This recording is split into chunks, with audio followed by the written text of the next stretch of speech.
Welcome to a journey of tranquil reflection and ancient wisdom. I'm Arthur, and tonight we'll embark on a peaceful exploration inspired by the Great Library of Alexandria. Imagine the serene halls of this legendary library, where knowledge from across the ages mingles with whispers of forgotten tales. As we delve into this world, let the wisdom of the ancients guide you to a place of calm and introspection. Find a comfortable position and close your eyes, and let's begin our guided meditation. Take a deep breath in, and exhale slowly. Feel the tension in your body start to melt away with each breath. Let your mind become quiet and imagine yourself stepping into the grand entrance of the Great Library of Alexandria. The massive doors open before you, revealing a majestic hall lined with ancient scrolls and books. With each step you take, you feel the soft, cool marble beneath your feet. The air is filled with the scent of old parchment and the subtle hint of cedar. As you walk, notice the gentle glow of lanterns casting a warm light on the intricate carvings that adorn the walls. Find yourself drawn to a secluded alcove where a plush, comfortable seat awaits you. Sit down and allow yourself to fully relax into the softness of the cushion. In this quiet space, you're surrounded by the wisdom of ages, a sanctuary of knowledge and peace. Visualize an ancient scroll unfurling before you. The delicate script reveals timeless wisdom, guiding you to a deeper understanding of yourself. As you read, let the words resonate with you, offering clarity and insight into any concerns or questions you may have. Now, take another deep breath in, and as you exhale, imagine the scroll gently closing, its secrets now woven into your own understanding. Feel a sense of completion and satisfaction, knowing that the wisdom you've absorbed will stay with you, guiding you as you continue your journey. Thank you for joining me on this journey through the Great Library of Alexandria. May the wisdom of the ancients continue to inspire and guide you. Sleep well, and may your dreams be filled with the echoes of timeless knowledge. Certainly. Here is a detailed 5,000-word narrative based on the prompt The Lost Manuscript. The Lost Manuscript. Part 1. The Discovery. In the heart of Alexandria, amidst the bustling streets and the blend of cultures and languages, stood the Great Library, a monumental repository of knowledge. The library's grand architecture housed countless scrolls and manuscripts chronicling the wisdom of antiquity. Within its hallowed halls, scholars and scribes worked tirelessly, piecing together the fragments of human history. Dr. Lydia Marcellus, an esteemed historian specializing in ancient civilizations, had recently been granted rare access to the library's most confidential archives. Her current quest was driven by a personal passion unraveling the mysteries of Atlantis, the fabled lost continent that had intrigued scholars and dreamers for centuries. Rumors of undiscovered texts piqued her curiosity, but she was unaware that her pursuit would soon lead her to an unprecedented revelation. Lydia's days were spent meticulously combing through dusty scrolls and fragile parchments. Her hands, though skilled and steady, felt the weight of centuries each time she unrolled another manuscript, The labyrinthine storage rooms of the library seemed endless, and Lydia was no stranger to their shadows. Yet it was on one particularly quiet afternoon, with the sun's rays filtering through the narrow windows, that she stumbled upon something extraordinary. In a secluded corner of the archives, Lydia noticed a peculiar scroll, distinct from the others.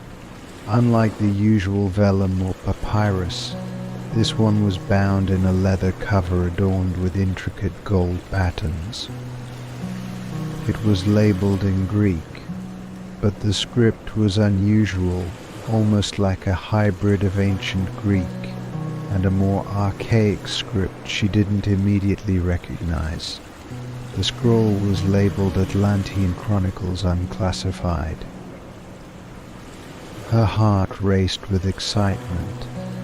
This could be the manuscript she had long been seeking.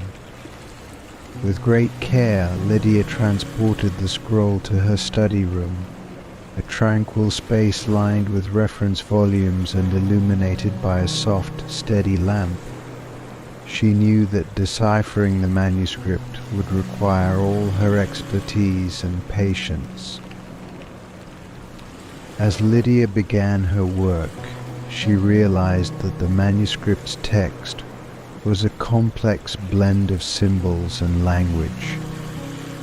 The script appeared to be a combination of classical Greek and an enigmatic, almost runic-like script. The deciphering process was arduous, each symbol revealing its secrets only after meticulous scrutiny and comparison with known ancient texts. Part 2: The Deciphering. Days turned into weeks, and Lydia's dedication to the manuscript deepened. She created a detailed chart of the symbols and cross-referenced them with known historical references. Slowly the manuscript began to yield its secrets. The text described a highly advanced civilization with technology and knowledge far beyond what had been previously imagined.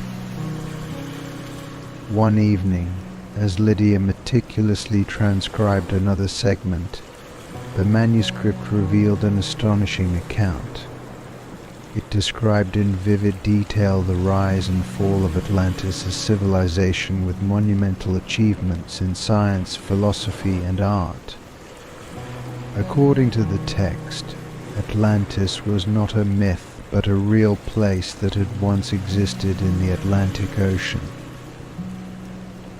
Lydia read with awe as the manuscript described the Atlanteans' societal structure, their interactions with neighboring civilizations, and their eventual downfall. The manuscript spoke of a catastrophic event that led to the submersion of the entire continent. The details were so specific that Lydia could almost visualize the scenes, the bustling cities, the advanced technology, and the desperate attempts to save their world as it sank beneath the waves. What struck Lydia most was a section detailing an advanced technology that had been lost with Atlantis. It spoke of a powerful device known as the Harmonizer, a machine capable of harnessing and amplifying natural forces. The manuscript suggested that the Harmonizer was the key to Atlantis' greatness and its ultimate destruction. Intrigued, Lydia devoted more time to understanding the device. The manuscript provided sketches and descriptions of its operation, which appeared to involve a complex mechanism of crystal lattices and energy fields. The intricacy of the Harmonizer hinted at a level of scientific sophistication that was far ahead of its time. Part 3: The Revelation. As Lydia's understanding of the manuscript deepened, she began to realize its implications.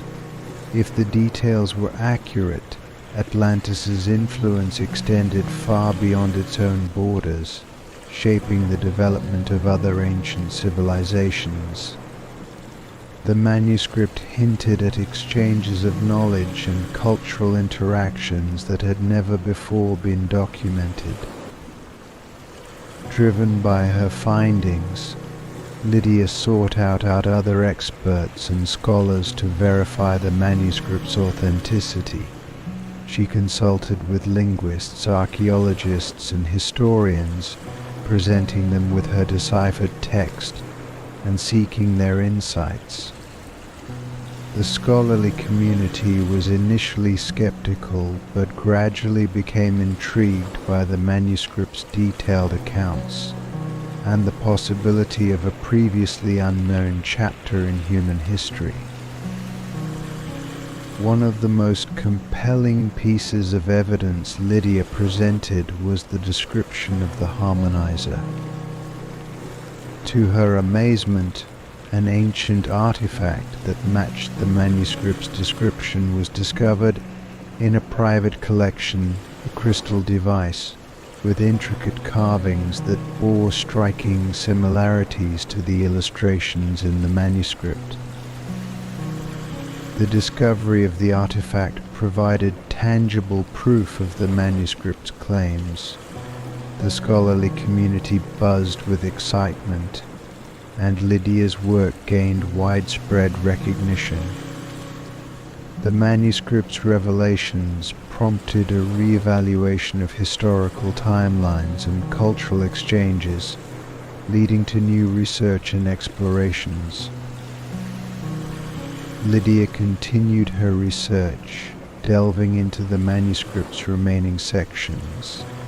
Each discovery added to the growing body of knowledge about Atlantis and its influence on the ancient world. Her work led to groundbreaking studies in ancient technology, philosophy, and history. Part 4: The Legacy. The impact of Lydia's discovery was profound. The manuscript not only reshaped historical understanding but also inspired a renewed interest in ancient civilizations and their contributions to modern knowledge. The Great Library of Alexandria once again became a beacon of enlightenment and discovery. Lydia's work was celebrated, and she continued to contribute to the field with new insights and research. The manuscript's revelations prompted further explorations and excavations, leading to the uncovering of additional artifacts and texts related to Atlantis.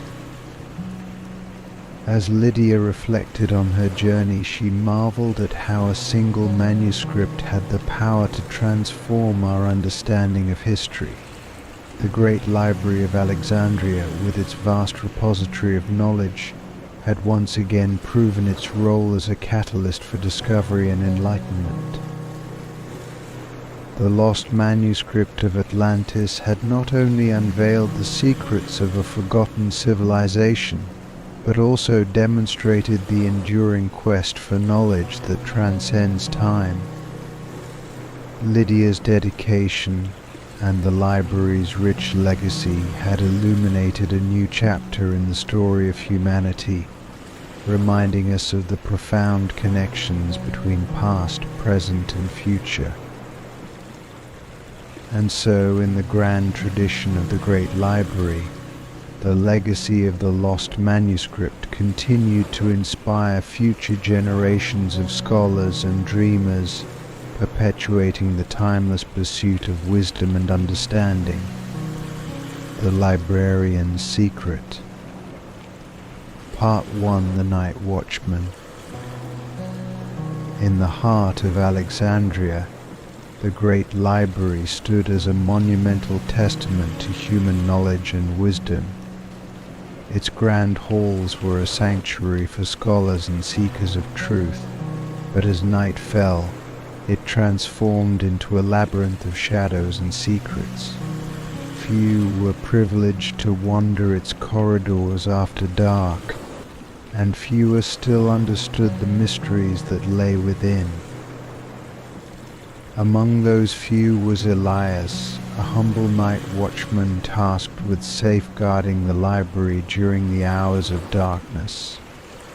Elias was a man of routine and simplicity, accustomed to the rhythmic hum of the library's vast machinery and the occasional whisper of turning pages.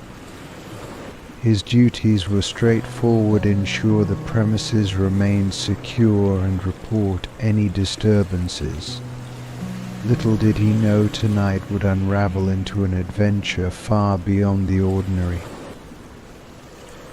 The library's nights were eerily silent, save for the occasional rustle of old parchment and the distant echo of footsteps. Elias was making his rounds, his lantern casting a soft glow on the stone walls. He moved methodically through the rows of bookshelves and hidden alcoves, his footsteps muffled by the thick carpets. On this particular evening, as Elias passed by an old, rarely visited section of the library, he noticed something unusual. An ancient door, partially concealed by a heavy drapery, seemed to beckon him.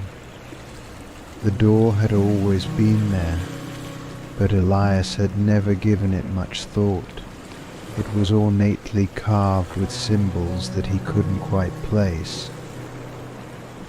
Driven by curiosity, Elias approached the door. He noticed that it was slightly ajar, as if it had been disturbed recently. Hesitant but intrigued, he pushed it open and stepped into the dimly lit room beyond. The chamber was unlike any he had seen before, a vast, circular space lined with shelves of scrolls and manuscripts. Dust particles danced in the beams of his lantern, illuminating a room frozen in time. Part 2: The Forbidden Chamber. The chamber was filled with an air of ancient mystery. The scrolls were wrapped in richly decorated cloths, and the manuscripts were bound in elaborate leather covers. A thick layer of dust covered everything, hinting that this place had been undisturbed for centuries. Elias's heart raced as he approached the nearest shelf, carefully brushing away the dust to reveal the title of a scroll. Philosophia Obscura, the label read. The words were in an archaic script that Elias couldn't decipher, but the title suggested a hidden philosophy, perhaps one that had been long forgotten. His curiosity grew stronger. What secrets lay within these forbidden texts? Elias began to explore the room, his lantern illuminating ancient symbols and inscriptions on the walls. He noticed a series of strange markings that seemed to form a pattern, guiding him towards a large, central pedestal. Upon the pedestal rested a single, ornate scroll, bound in gold and silver threads. Before Elias could approach the scroll, he heard a faint click behind him. Startled, he turned to see that the door he had entered through was now securely shut. Panic briefly gripped him, but he remembered his training: stay calm, assess the situation. Elias examined the chamber for any clues about the door's mechanism. He noticed that the symbols on the walls seemed to correspond with a series of levers and buttons concealed within the stonework. He realized that to escape, he would need to decipher these symbols and navigate the ancient traps designed to protect the chamber's secrets. Part 3: Navigating the Traps. With determination, Elias began to work through the symbols. Each symbol seemed to represent an element of the library's vast knowledge: alchemy, geometry, astronomy. He deduced that the symbols might be part of a code that unlocked the mechanisms controlling the chamber's traps. The first challenge was a pressure plate on the floor, marked with intricate carvings of celestial bodies. Elias carefully stepped around it, noting that his every move seemed to trigger a series of mechanical noises from hidden compartments. He realized that the plate was part of an ancient trap designed to alert anyone who entered the chamber. Next, Elias encountered a series of rotating columns embedded in the walls. Each column had a set of symbols that aligned with those on the chamber's floor. Through trial and error, Elias rotated the columns to match the symbols with those on the floor, gradually unlocking a hidden compartment that revealed another set of scrolls and a cryptic inscription. The inscription detailed a riddle that Elias had to solve to progress further. The riddle was a philosophical query about the nature of truth and illusion, hinting that understanding it would reveal a hidden path. Elias pondered the riddle, his knowledge of philosophy and history aiding him in deciphering the answer. He pressed a sequence of symbols that corresponded with the riddle's solution, causing a hidden passageway to open. Elias ventured down the passageway, which led to a smaller chamber filled with ancient artifacts and manuscripts. In the center of the room was a pedestal holding a large tome, its cover adorned with symbols and patterns that seemed to pulse with a strange energy. The tome was titled Revelations of the Lost Philosophy.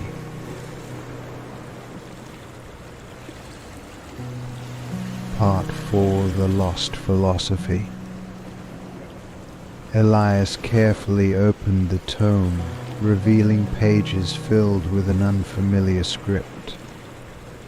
As he studied the text, he began to recognize elements of ancient Greek and Egyptian philosophy, intertwined with concepts he had never encountered. The philosophy described in the tome was profound and challenging, proposing a worldview that contrasted sharply with contemporary beliefs. The philosophy spoke of a universal truth that transcended physical reality, suggesting that all existence was a manifestation of a deeper, unseen force. It challenged the notion of reality as perceived through the senses, proposing instead that true understanding came from a synthesis of spiritual insight and intellectual pursuit. As Elias read further, he discovered that the philosophy also included practical teachings about achieving enlightenment through meditative practices and an understanding of cosmic principles. The text provided detailed instructions for rituals and exercises designed to expand consciousness and align oneself with the universal truth. Elias was captivated by the revelations. The philosophy presented a vision of reality that was both inspiring and unsettling. It questioned the very foundations of knowledge and belief, suggesting that much of what was considered true was merely an illusion. Part 5: The Return. After spending several hours immersed in the tome, Elias realized that he needed to return to the library's main halls. He had uncovered a profound secret, but he also knew that he needed to navigate the traps once more to escape the chamber. Following the path he had previously taken, Elias retraced his steps through the rotating columns and pressure plates, With careful precision he avoided triggering any traps, using the knowledge he had gained from the tome to understand the mechanisms of the chamber. When Elias finally reached the entrance, he found that the door was still securely shut. He recalled the symbols he had seen earlier and began to manipulate the levers and buttons, according to the code he had deciphered. With a final adjustment, the door creaked open, and Elias emerged into the library's main hall, his heart pounding with the exhilaration of discovery. Part 6: The Aftermath. Elias's discovery had far-reaching implications. He carefully documented the details of the secret chamber and the lost philosophy, but he was cautious about sharing his findings. The knowledge contained in the tome was revolutionary and potentially destabilizing to contemporary beliefs.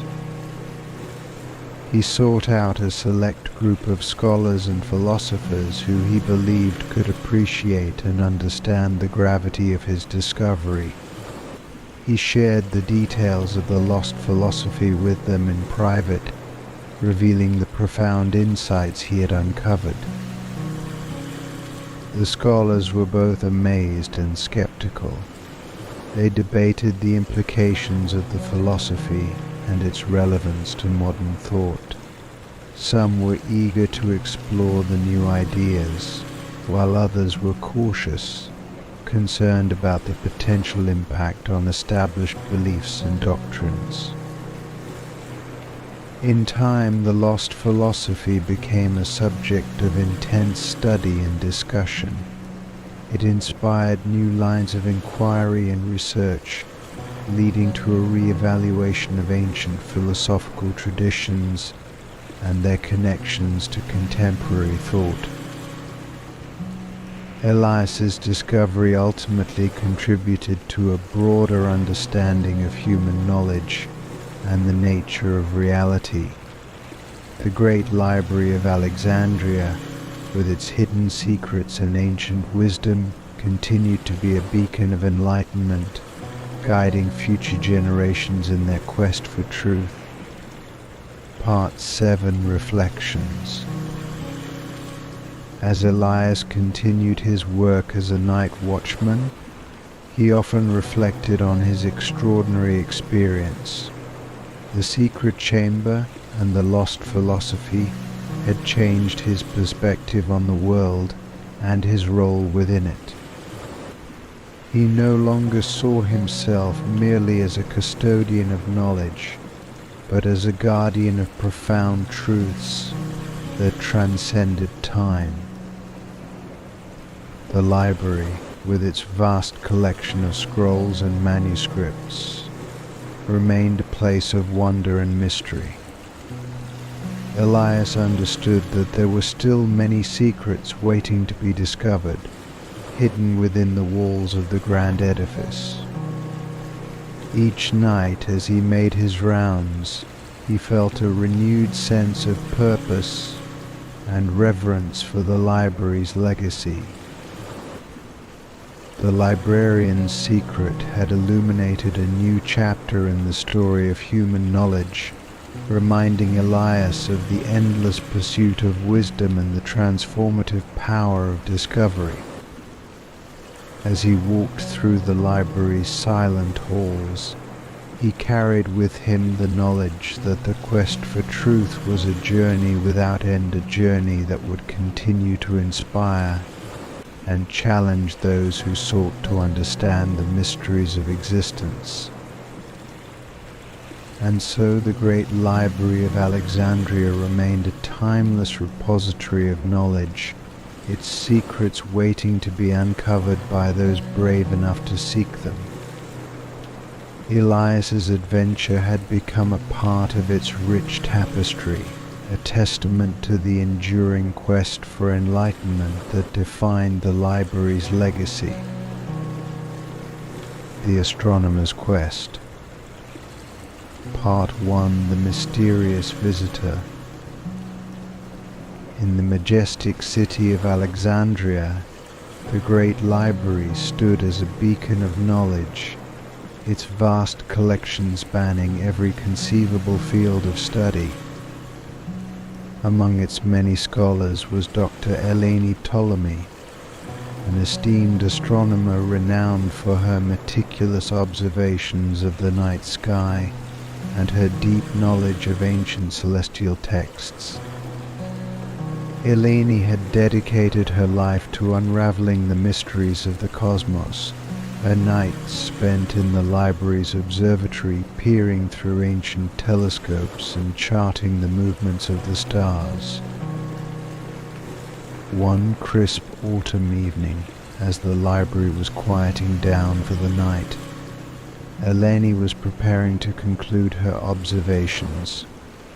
The stars outside were beginning to twinkle with the onset of twilight, and the air was filled with the tranquil hum of the library settling into its nocturnal rhythm. Just as she was about to pack up, a soft knock came at her study door. Eleni opened the door to find a cloaked figure standing in the dimly lit corridor. The figure's face was obscured by the hood of their cloak, but they held out a small, intricately carved wooden box. "I have something for you," the visitor said in a low, mysterious voice. "It is said to be of great significance to your work." Eleni hesitated but took the box from the visitor. The figure nodded and disappeared into the shadows, leaving Eleni with a sense of curiosity and unease. She returned to her study, placing the box on her desk and carefully opening it.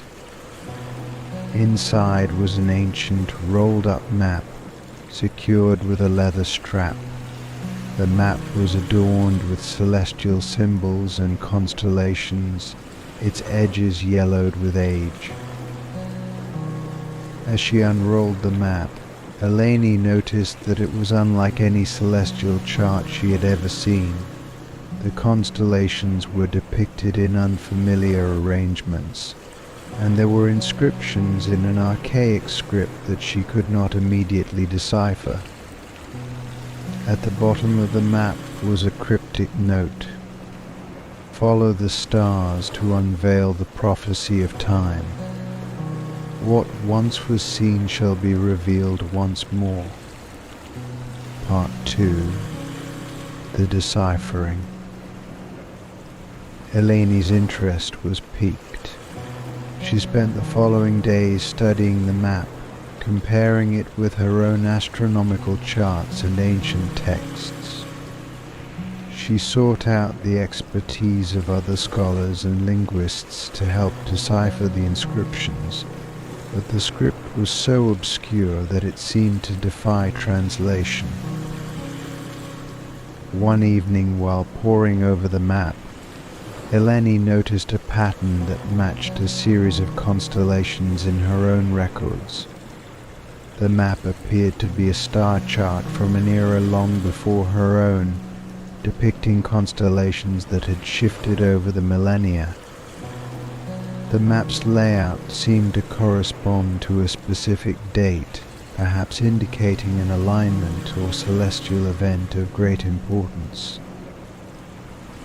Determined to understand the map's significance, Eleni turned to historical records of celestial prophecies. She discovered that ancient astronomers often recorded significant celestial alignments and their supposed implications for the future. She found references to a prophecy involving the stars that was believed to have been lost over time. As Eleni delved deeper, she encountered references to a legendary prophecy known as the Celestial Convergence according to the texts. The prophecy predicted a rare alignment of stars that would reveal hidden truths about the universe and the fate of humanity. The details of the prophecy were vague, but they seem to align with the map's indications. Part 3. The Celestial Alignment. Eleni decided to follow the map's directions and look for the celestial alignment it suggested. She meticulously prepared for a series of observations, setting up her instruments and charting the night sky. The map indicated that a significant event was approaching, a rare alignment of planets and stars that would occur in a few weeks' time. The days leading up to the alignment were filled with anticipation. Eleni worked tirelessly, calibrating her instruments and studying historical records to ensure that her observations would be as precise as possible.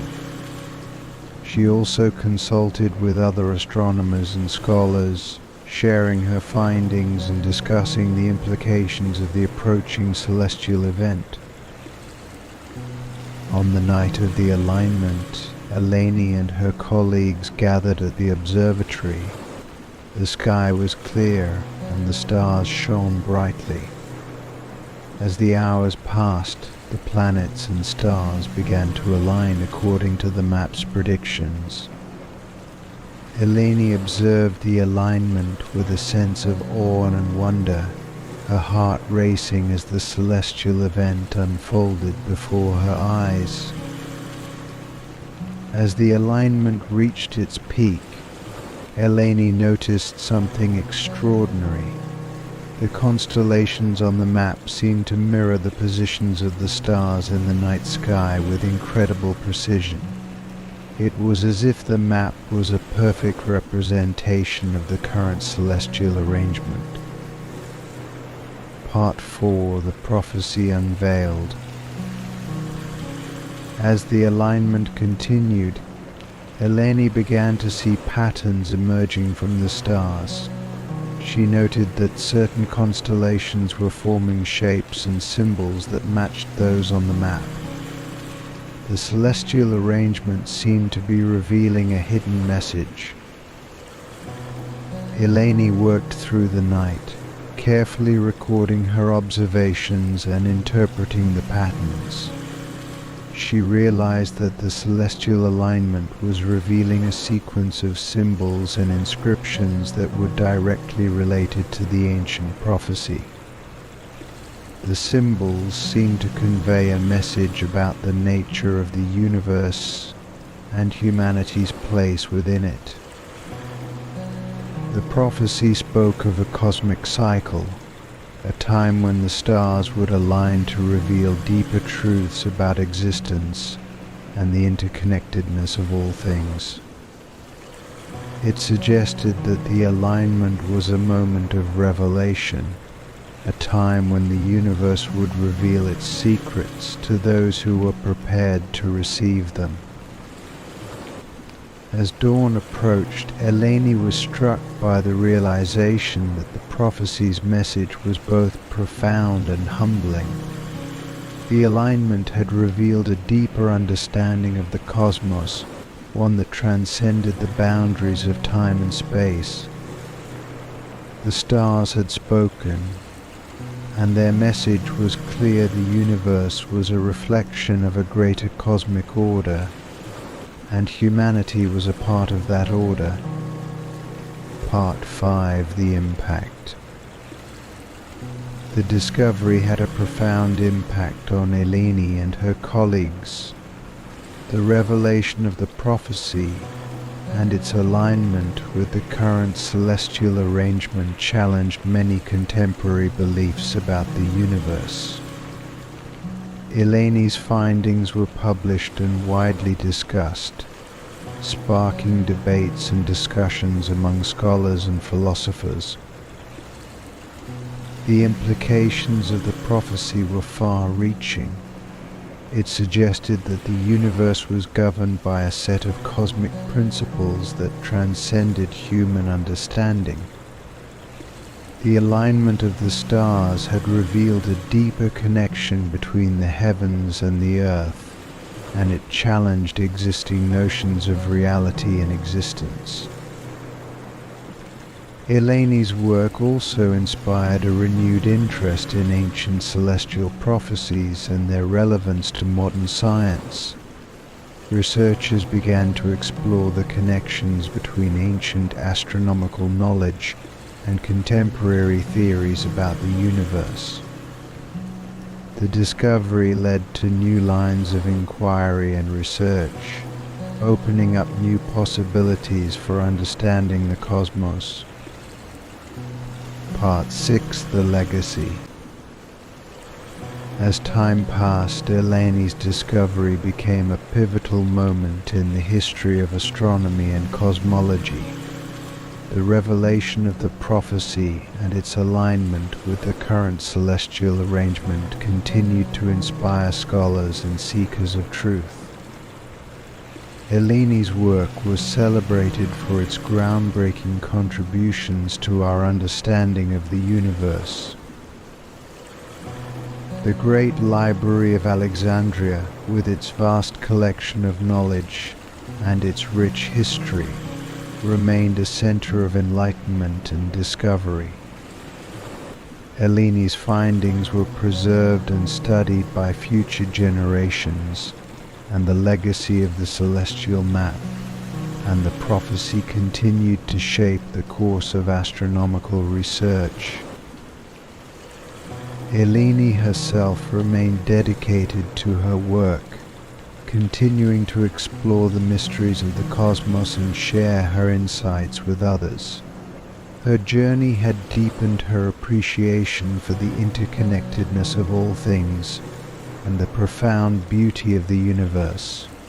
Part 7: Reflections. As she looked back on her journey, Eleni felt a deep sense of fulfillment and wonder. The celestial map and the prophecy had revealed truths about the universe that transcended time and space. The alignment of the stars had been a moment of revelation, a time when the cosmos had spoken and shared its secrets. Eleni's quest had not only expanded her understanding of the universe, but also reminded her of the enduring quest for knowledge and the importance of remaining open to the mysteries of existence. The stars had guided her on a journey of discovery, and their message had left an indelible mark on her soul. The Great Library of Alexandria, with its timeless legacy and its commitment to the pursuit of wisdom, remained a symbol of the boundless quest for understanding.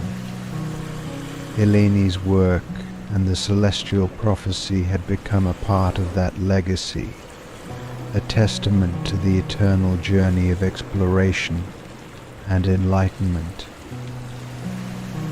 And so, as Eleni continued her work and gazed up at the night sky, she felt a profound connection to the cosmos and to the ancient wisdom that had guided her on her quest. The stars, with their timeless beauty and their enigmatic messages, continued to inspire and challenge those who sought to unravel the mysteries of the universe. In the grand tapestry of the library's history, Eleni's story was a shining thread, a testament to the power of discovery and the enduring quest for truth. The celestial map and the prophecy had revealed a deeper understanding of the cosmos, and their legacy continued to inspire future generations of scholars and seekers of wisdom. The Philosopher's Dream. Part 1: The Philosopher's Plight. In the bustling city of Alexandria, where knowledge flowed as freely as the Nile, the Great Library stood as the heart of intellectual pursuit. Among its many scholars was Dr. Theon Argyris, a renowned philosopher whose work explored the nature of existence, ethics, and the cosmos. Theon was known for his profound insights and his ability to weave complex philosophical ideas into practical wisdom.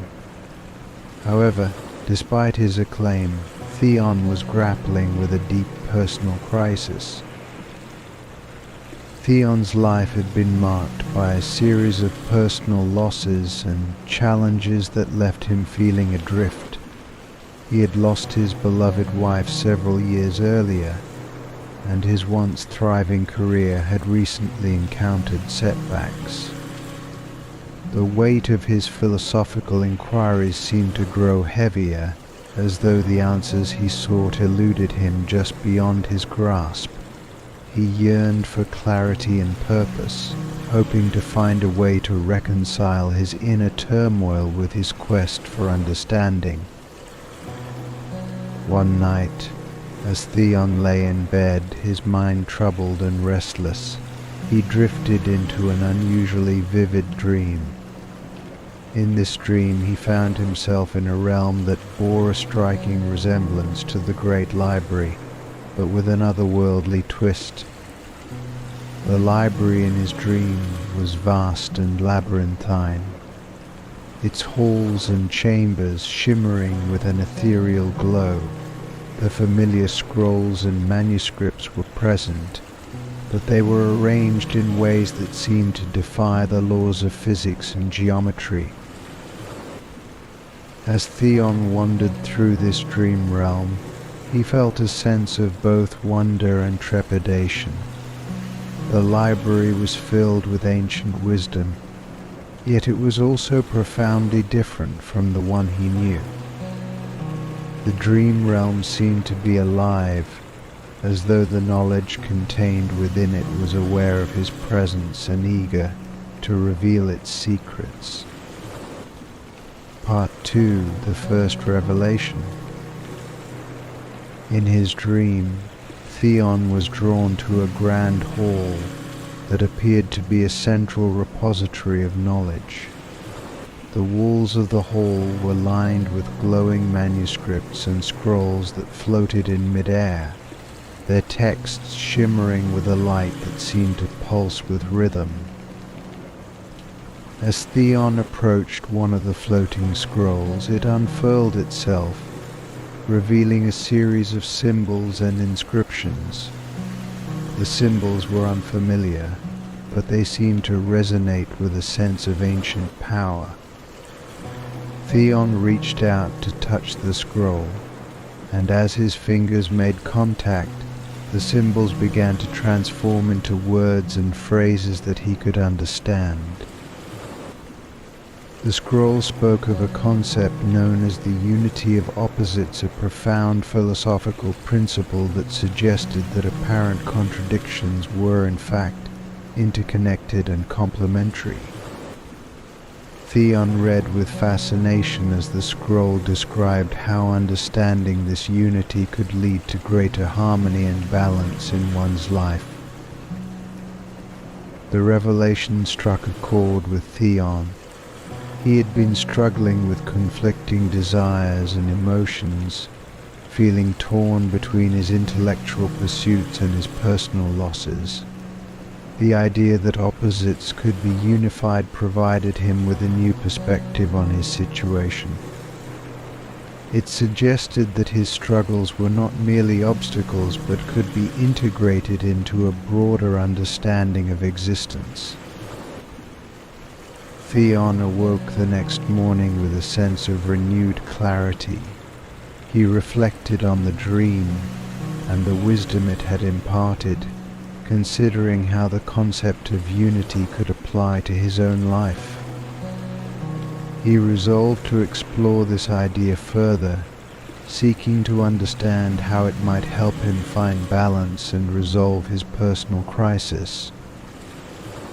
Part 3, the second revelation.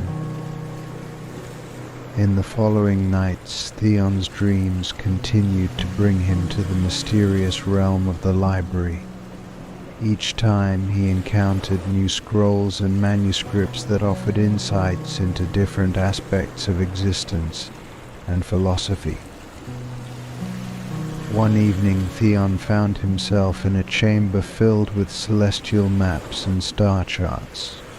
The room was bathed in a soft, celestial light, and the walls were adorned with intricate patterns that resembled constellations. In the center of the room was a large, open book that seemed to contain an account of the cosmos.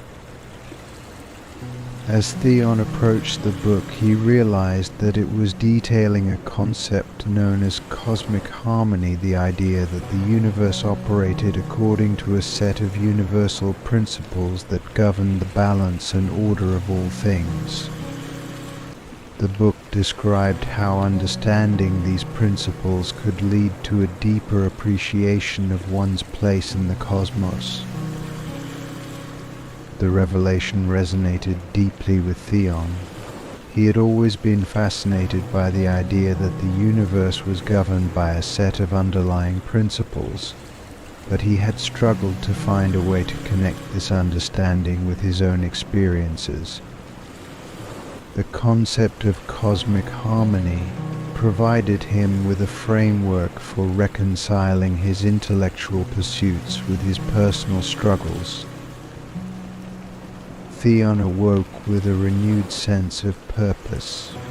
He began to contemplate how the idea of cosmic harmony could help him address his inner conflicts and find a sense of order in his life.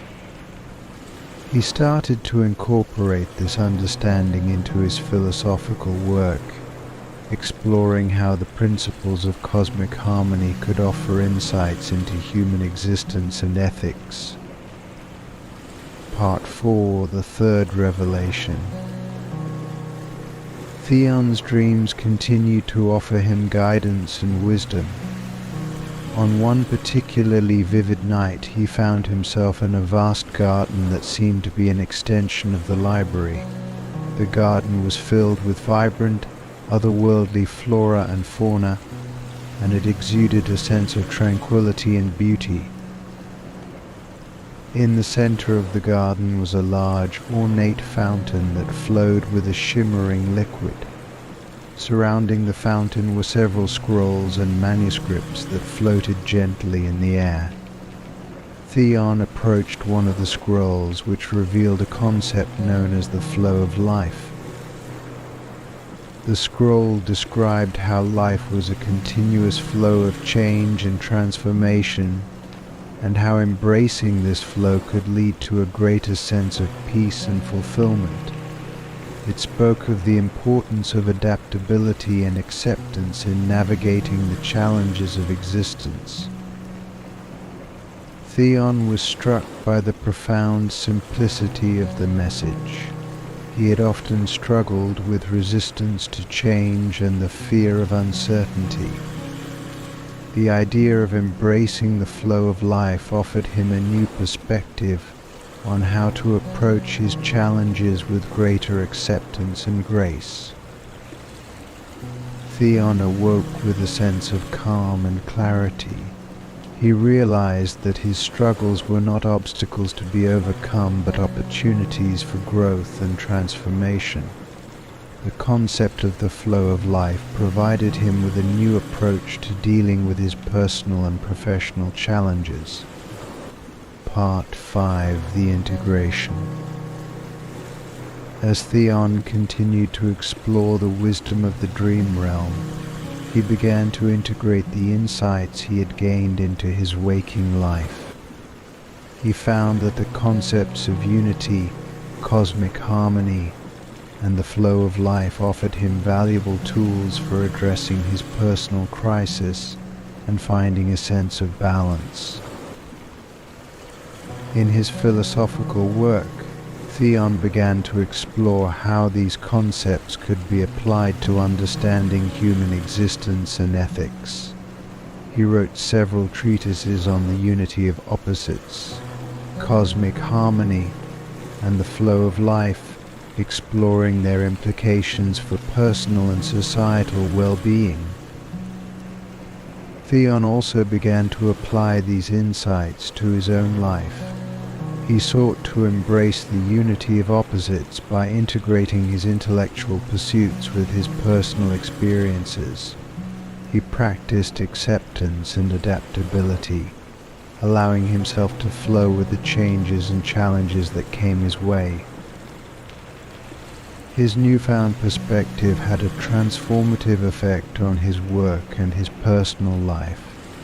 He found that his philosophical inquiries became more meaningful and relevant, and he experienced a greater sense of fulfillment and peace. The insights from his dreams had provided him with the clarity and purpose he had been seeking. Part 6: The Revelation's Impact. Theon's work began to attract attention from other scholars and philosophers who were intrigued by his exploration of the dream realm's wisdom. His treatises on unity, cosmic harmony, and the flow of life sparked lively debates and discussions, leading to a renewed interest in these ancient concepts. The Great Library of Alexandria became a center for the study and exploration of these ideas. Theon's work inspired new lines of inquiry and research, as scholars sought to understand and apply the principles of unity, harmony, and flow in various fields of study. Theon's personal transformation and his contributions to philosophy were celebrated by his peers and students. He became known not only for his intellectual achievements, but also for his ability to integrate ancient wisdom with contemporary issues. His journey through the dream realm had led to a profound and lasting impact on both his own life and the field of philosophy. Part 7: Reflections. As Theon looked back on his journey, he felt a deep sense of gratitude for the wisdom he had gained from the dream realm. The mysterious library in his dreams had provided him with insights that had transformed his understanding of existence and his approach to life. Theon continued to explore the mysteries of philosophy and the cosmos, drawing on the insights he had gained from his dreams. He remained dedicated to his work and to sharing his understanding with others, inspired by the transformative power of knowledge and wisdom. The Great Library of Alexandria, with its rich legacy and its commitment to the pursuit of truth, remained a symbol of the boundless quest for enlightenment. Theon's story became a part of the library's history, a testament to the enduring journey of discovery and self-realization. In the quiet moments before sleep, Theon often reflected on the dream realm and the profound wisdom it had imparted. He felt a sense of connection to the timeless quest for understanding and the mysteries of the universe. The stars, with their timeless beauty and their enigmatic messages, continued to inspire and challenge him, reminding him of the endless pursuit of truth.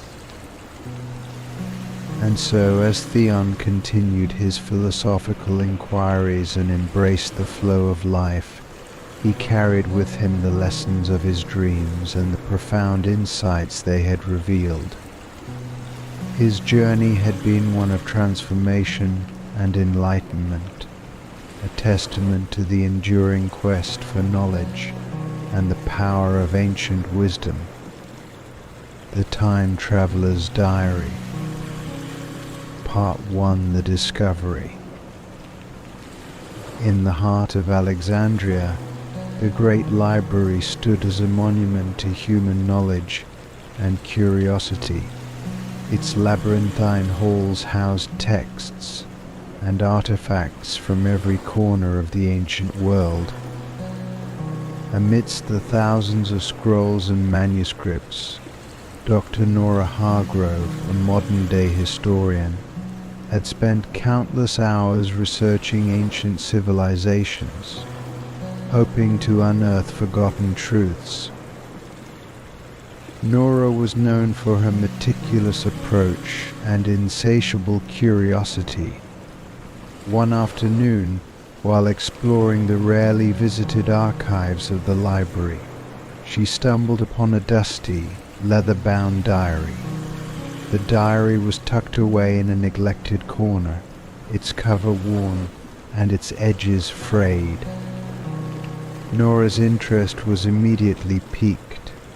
She carefully pulled it from the shelf, intrigued by its mysterious appearance. The diary was not catalogued in any of the library's records, suggesting it had been overlooked or lost for centuries. Nora opened the diary, revealing pages filled with elegant handwriting, sketches of strange contraptions, and detailed accounts of various historical periods. As she began to read, she realized that this was no ordinary diary. It chronicled the adventures of a time traveler who had journeyed across different eras, witnessing pivotal moments in history. Part 2: The Time Traveler's Adventures. The diary's entries were detailed and captivating, recounting the time traveler's experiences in various historical epochs. The author, who identified themselves only as he described encounters with famous figures, participation in significant events, and observations of historical changes. Each entry was accompanied by illustrations and notes on the traveler's unique time-traveling device. Nora was enthralled by the diary's accounts. The time traveler had witnessed the fall of ancient Rome, the rise of the Byzantine Empire, and the scientific discoveries of the Renaissance. The diary's descriptions of these events were vivid and insightful, offering a perspective that was both personal and profound. As she read further, Nora came across a particularly intriguing entry. The diary detailed a historical event that the time traveler had witnessed firsthand: the assassination of Julius Caesar. The entry described the event in great detail, noting the tensions and conspiracies surrounding it. However, there was a cryptic message at the end of the entry. The path of history is not set in stone. There are moments when one has the power to alter the course of time. Be cautious, for such power comes with great responsibility. The entry left Nora with a sense of unease and curiosity. The idea that history could be altered was both fascinating and troubling. She wondered if the time traveler had succeeded in changing the course of history, and if so, what the consequences had been. Part 3: The Power to Alter History. Nora's mind raced with possibilities. The notion that she could potentially alter a historical event was both exhilarating and daunting. She felt an overwhelming sense of responsibility. The idea of changing the course of history carried immense implications, and she was unsure if she was prepared for such a burden. Determined to understand the full scope of the time traveler's claims, Nora delved deeper into the diary. She discovered additional entries that hinted at other significant moments in history where the time traveler had made subtle interventions. The diary suggested that these interventions had been carefully considered and executed to avoid unintended consequences. One particular entry caught Nora's attention. It described a small, seemingly insignificant event that had occurred during the American Revolution. The time traveler had intervened to ensure that a critical piece of intelligence reached George Washington, thereby influencing a key military decision. The entry suggested that this intervention had had a profound impact on the outcome of the war. Nora realized that the time traveler's interventions had been strategic and deliberate, aimed at guiding history in a positive direction. The diary provided no explicit instructions on how to wield this power, but it emphasized the importance of caution and ethical considerations.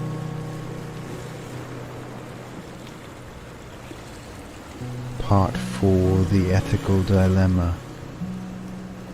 Nora was faced with an ethical dilemma. The diary's revelations about the time traveler's interventions raised questions about the nature of historical change and the morality of altering past events. She grappled with the implications of such power and the potential consequences of her actions. As she pondered these questions, Nora sought advice from her colleagues and mentors. She discussed the diary's contents with a trusted professor of ethics, who provided valuable insights into the philosophical and moral considerations of altering history. The professor emphasized the importance of considering the broader impact of any actions and the potential for unintended consequences. Nora also consulted with historians and experts in various fields to understand the historical context of the events described in the diary. She sought to gain a deeper understanding of the significance of the moments the time traveler had witnessed and the potential effects of changing them. Despite the valuable guidance she received, Nora remained uncertain about whether she should use the power suggested by the diary. She knew that any decision to alter history would require careful consideration and a thorough understanding of the potential outcomes. Part 5: The Historical Event. One evening, while studying the diary, Nora came across an entry that described a historical event she recognized as being crucial to her own research. The entry detailed a moment during the French Revolution when a crucial document was lost, leading to a series of unintended consequences that altered the course of the revolution. The document in question was a series of letters that had contained strategic plans for the revolutionaries. The loss of the letters had led to a series of setbacks and delays that had ultimately influenced the outcome of the revolution. The time traveler's entry suggested that recovering the document and delivering it to the revolutionaries could have a significant impact on the course of the revolution. Nora was intrigued by the possibility of altering this event. She had spent years studying the French Revolution and knew how critical the document had been to the revolutionaries' plans. The idea of being able to correct a historical error and potentially influence the outcome of the revolution was compelling. She decided to investigate further. Using the diary's clues, she traced the history of the lost document and identified the key figures involved. She researched the details of the revolution and the impact of the lost document, gaining a deeper understanding of its significance. Part 6: The Journey. Equipped with the knowledge from the diary, Nora prepared for her journey to the past. She crafted a plan to recover the lost document and deliver it to the key figures of the revolution. She meticulously studied the historical context and developed a strategy to ensure her actions would not disrupt the timeline. The diary's descriptions of the time-traveling device provided Nora with a starting point. She built a makeshift version of the device, using the diary's illustrations and notes as a guide. Her goal was to travel back to the critical moment during the French Revolution and recover the document. One evening, after completing her preparations, Nora activated the device and embarked on her journey to the past. She found herself in the midst of the French Revolution, surrounded by the chaos and fervor of the era. She navigated the tumultuous environment, using the diary's clues to locate the lost document. After a series of challenges and encounters with historical figures, Nora successfully recovered the document. She carefully delivered it to the revolutionaries, ensuring that it was received and utilized in their strategic planning. Part 7: The Impact. Upon returning to her own time, Nora was eager to see the effects of her intervention. She reviewed historical records and consulted with other historians to understand the impact of her actions on the French Revolution. The historical accounts showed that the recovery of the document had indeed had a significant impact on the revolution. The revolutionaries had been able to use the information to make more informed decisions, leading to a more successful outcome for their cause. Nora's intervention had altered the course of history in a positive way, and she felt a sense of accomplishment. However, she also recognized the complexities and challenges of wielding such power. The experience had deepened her understanding of the ethical considerations involved in altering historical events. Part 8: The Legacy. Nora continued her work as a historian, incorporating the lessons she had learned from the diary into her research and teachings. She wrote a comprehensive study on the implications of time travel and historical change, exploring the ethical considerations and potential consequences of altering the past. Her work garnered attention from scholars and the public, sparking discussions about the nature of history and the responsibilities of those who wield power over it. Nora's experience with the time traveler's diary became a case study in the exploration of historical intervention and its impact on our understanding of the past. The Great Library of Alexandria, with its rich legacy of knowledge and discovery, remained a symbol of the pursuit of truth and understanding. Nora's journey had become a part of the library's history, a testament to the profound questions and possibilities that arise from exploring the boundaries of knowledge. In the quiet moments of reflection, Nora often revisited the lessons she had learned from the time traveler's diary. She felt a deep sense of connection to the timeless quest for understanding and the complexities of history. The experience had enriched her perspective and deepened her appreciation for the delicate balance of the past, present, and future. And so, as Nora continued her scholarly pursuits and explored the mysteries of history, she carried with her the lessons of the time traveler's diary, Her journey had been one of discovery and transformation, a testament to the power of knowledge and the profound impact of our actions on the course of history. The Poet's Curse. Part 1. The Discovery.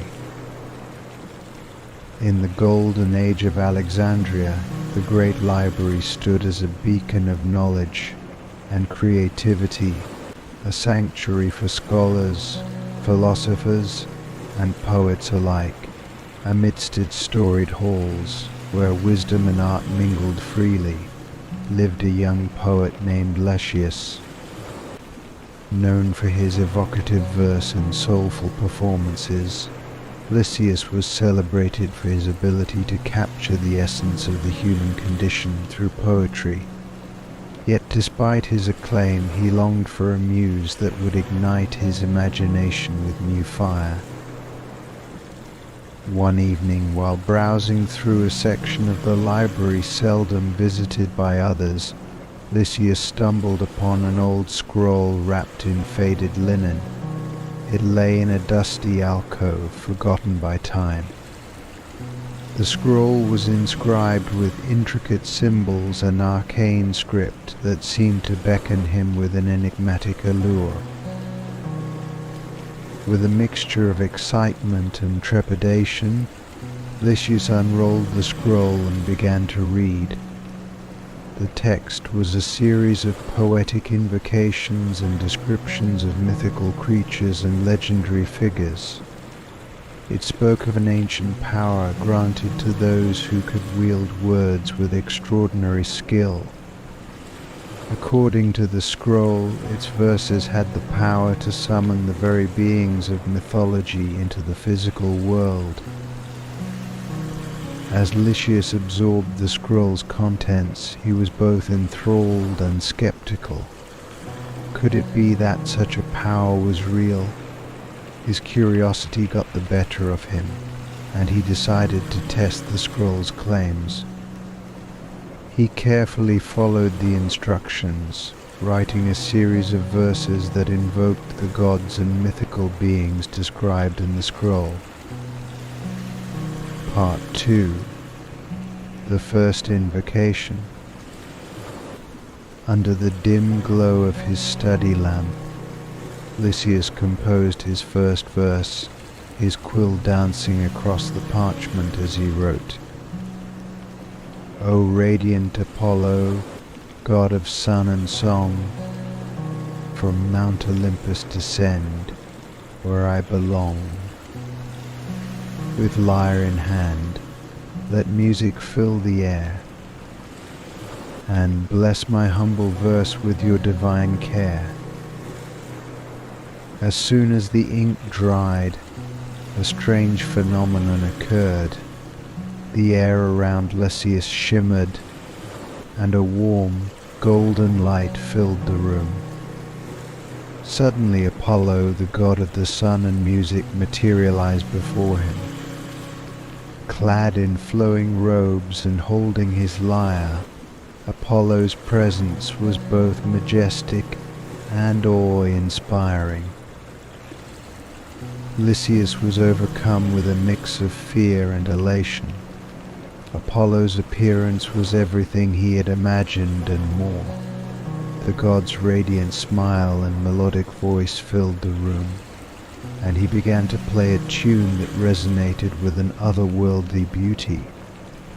The music flowed like liquid gold, lifting Lucius's spirits and inspiring him in ways he had never experienced before. Yet, as Apollo played, Lucius noticed a change in the atmosphere. The room grew increasingly warm, and the once mellow light took on an almost blinding intensity. The god's music, while beautiful, became overwhelming. Lucius realized that he had not fully grasped the consequences of summoning a deity into his mundane world. Part 3. The Second Invocation. Determined to explore the full extent of the scroll's power, Lysias composed another verse, this time invoking a figure from darker myth. O fierce Ares, god of war and strife, with sword and shield bring forth the clash of life. From battle's edge, let chaos take its toll, and stir within this world the tempest's roll. As the final word left his quill, a dark and tumultuous wind swept through the room. Ares, the god of war, appeared in a storm of shadows and sparks. His presence was imposing, with a suit of armor that gleamed with a menacing intensity. Ares surveyed his surroundings with a grim expression, and Lysias felt an immediate sense of dread. The god's aura was one of fierce, unrelenting power. As Ares brandished his sword, the room was filled with the sounds of clashing steel and the acrid scent of smoke and blood. The walls of Lysias's study seemed to close in on him as the god's wrathful energy surged. The once serene environment was now a battleground of chaos and destruction. Lysias, realizing the gravity of his actions, desperately tried to placate Ares, but the god's fury was relentless. Part 4. The Summoning of Inspiration and Danger. With the gods now a tangible presence in his world, Lysias faced the challenge of managing their influences.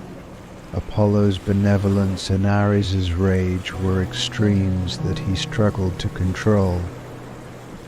Lysias understood that the power of the scroll was not merely a tool for inspiration, but also a force that could bring about both wonder and peril. He continued to experiment with the scroll, summoning various figures from mythology. Each invocation brought with it a unique set of challenges. The Muses, for instance, appeared with grace and wisdom, providing Lysias with invaluable creative insight and inspiration. Their guidance helped him craft verses of unparalleled beauty and depth. However, not all the beings Lysias summoned were so benign. The Furies, vengeful spirits of retribution, brought chaos and fear into his life. Their presence led to disturbing visions and nightmares, reflecting their wrathful nature. Lysias's once productive workspace became a realm of terror, and he found himself constantly on edge. Part 5. The Burden of Power. As the days passed, the weight of his actions began to take a toll on Lysias. The scroll's power had granted him incredible creative abilities, but it had also introduced significant turmoil into his life. The gods and mythical beings he summoned had their own agendas, often clashing with one another and creating a discordant atmosphere in Lysias's world. The once peaceful streets of Alexandria were now plagued by strange occurrences and disturbances. Rumors of divine interventions and mythical creatures spread throughout the city, causing fear and confusion among its inhabitants. Lysias became increasingly isolated, as the very power he had sought for inspiration now seemed to be consuming him. He spent sleepless nights wrestling with his choices, questioning whether the creative ecstasy was worth the associated dangers. The scroll had not only amplified his artistic prowess, but had also intertwined his fate with the capricious whims of the mythological beings he had summoned. Part 6. The Reckoning. One fateful night, As Lysias grappled with the consequences of his actions, the scroll began to glow ominously. The gods and mythical figures he had summoned appeared before him in a grand assembly. The scene was both awe-inspiring and terrifying, with the gods and creatures exuding a palpable sense of judgment. Apollo, with a sorrowful expression, addressed Lysias. "You sought to harness the power of the divine for your own ends, but you have brought upon yourself a heavy burden. The Muses' gifts come at a price, and the gods are not to be summoned lightly." Ares, with his warlike demeanor, added, "The power to summon us is not a gift but a curse. You have unleashed forces that disrupt the natural order. To restore balance, you must make amends for the chaos you have wrought." The god's message was clear. Lysias had to confront the consequences of his actions and find a way to restore harmony. He realized that the power of the scroll had to be handled with respect and humility, and that the divine figures he had summoned needed to be sent back to their realms. Part 7. The Restoration. With a heavy heart, Lysias set out to correct his mistakes. He composed a final verse seeking to appease the gods and restore balance to his life. "O gods of old from realms beyond the sky, return to your domains and bid this world goodbye. Let peace descend and chaos cease its reign, and grant me wisdom to bear this burden strain." As Lysias recited the verse, the room was filled with a radiant light. The gods and mythical beings began to fade from view, their forms dissolving into the ether. The once tumultuous atmosphere gradually calmed, and the disturbances that had plagued Alexandria subsided. With the divine beings returned to their realms, Lysias found a sense of relief and clarity. The scroll's power was no longer a source of chaos, but a reminder of the delicate balance between creativity and responsibility. Lysias vowed to use his poetic gifts with greater wisdom, respecting the boundaries between the human and the divine.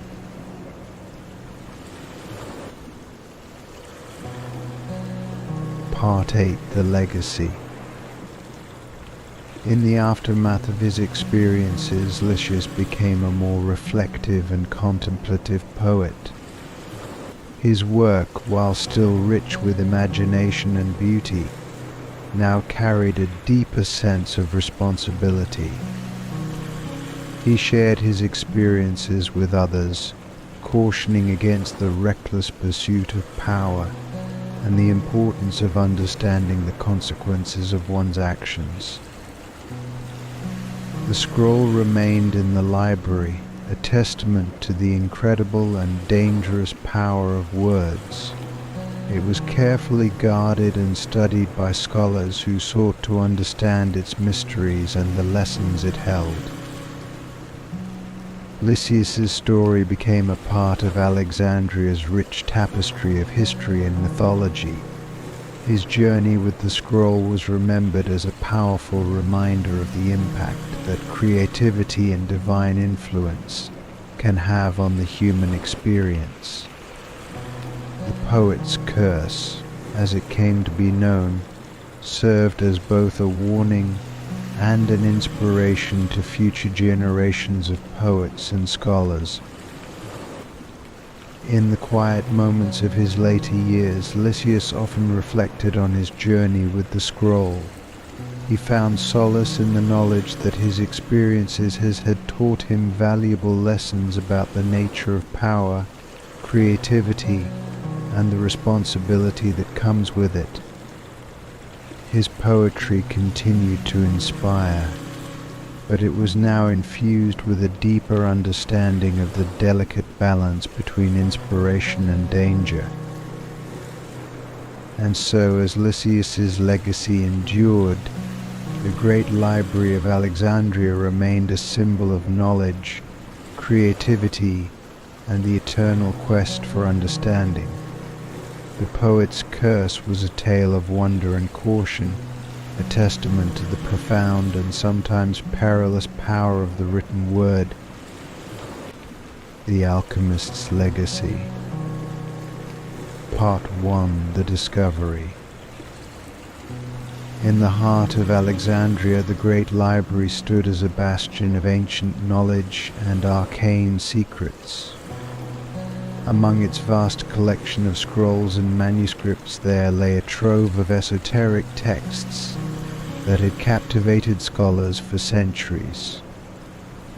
The library was renowned not only for its vast repository of wisdom, but also for the mysteries that lurked within its walls.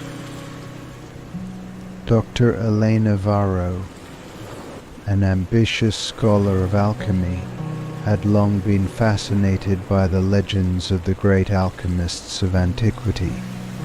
Her research led her to the library's archives, where she was on a quest to find texts that could provide insights into the elusive art of alchemy.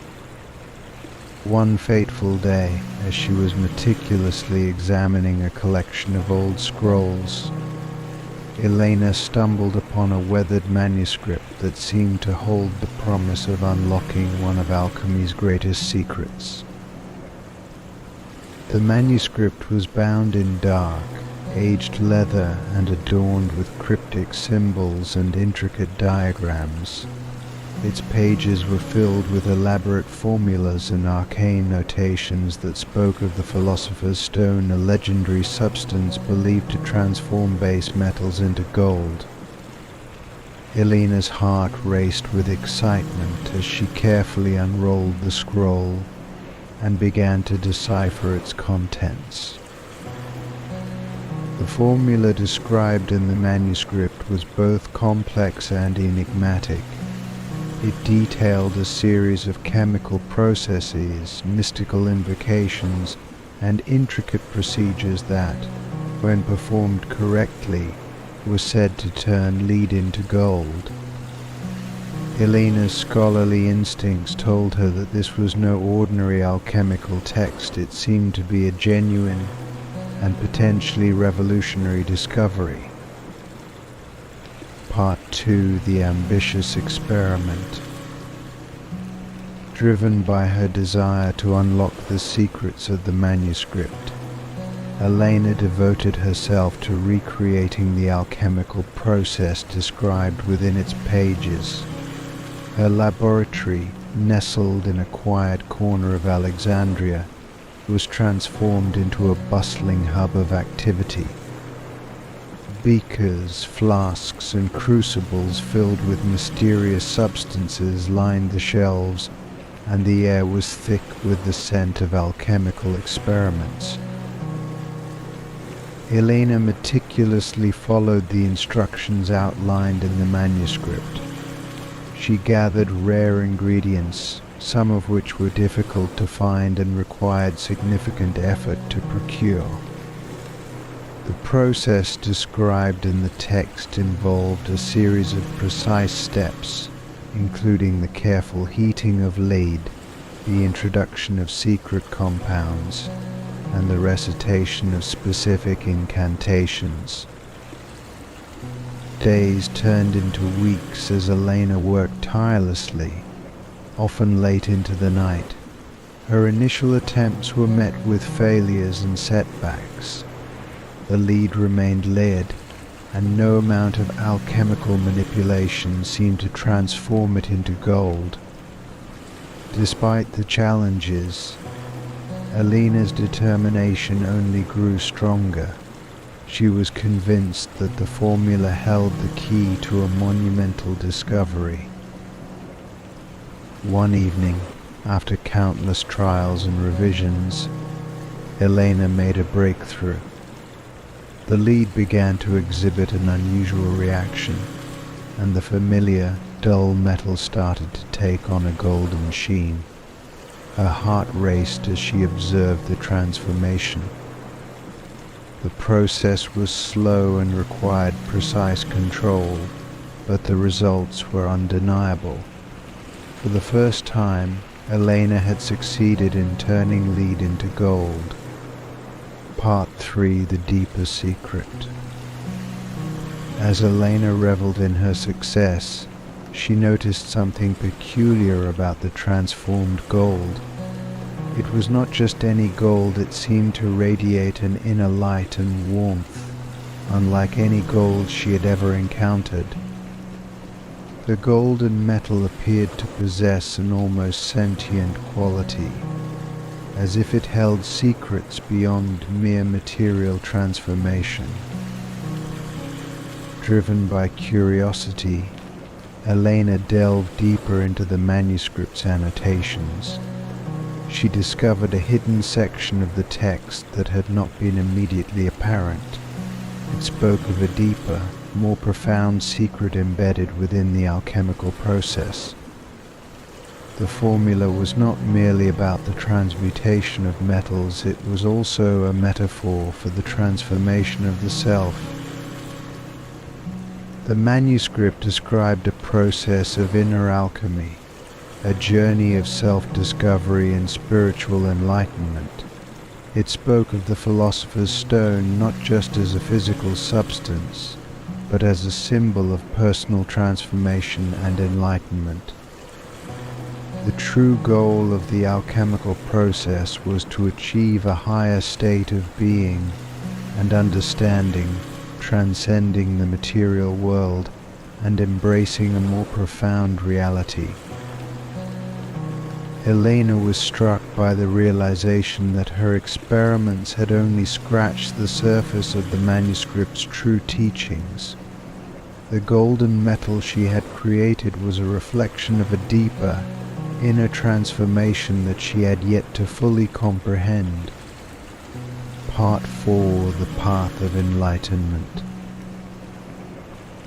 With the newfound knowledge from the manuscript, Elena embarked on a journey of inner exploration.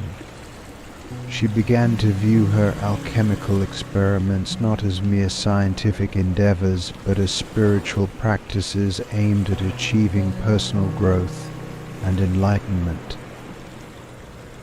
Elena sought to understand the deeper meanings behind the symbols and rituals described in the manuscript. She engaged in meditation, reflection, and philosophical study, seeking to align her inner self with the principles outlined in the text. Her experiments became a form of spiritual discipline, aimed at achieving harmony between her mind, body, and spirit. The process of inner transformation was not without its challenges. Elena faced moments of doubt, frustration, and self-discovery as she confronted her own fears and limitations. The journey was as much about understanding herself as it was about mastering the alchemical processes described in the manuscript. As Elena delved deeper into the teachings of the manuscript, she began to experience a profound sense of clarity and purpose. She realized that the true essence of alchemy was not in the material transformation of lead into gold, but in the transformation of the self. The manuscript's teachings had guided her towards a greater understanding of her own potential and the nature of existence. Part 5: The Legacy of the Alchemist. Elena's journey of transformation had a profound impact on her work and her life. She continued her alchemical experiments, but with a renewed sense of purpose and understanding.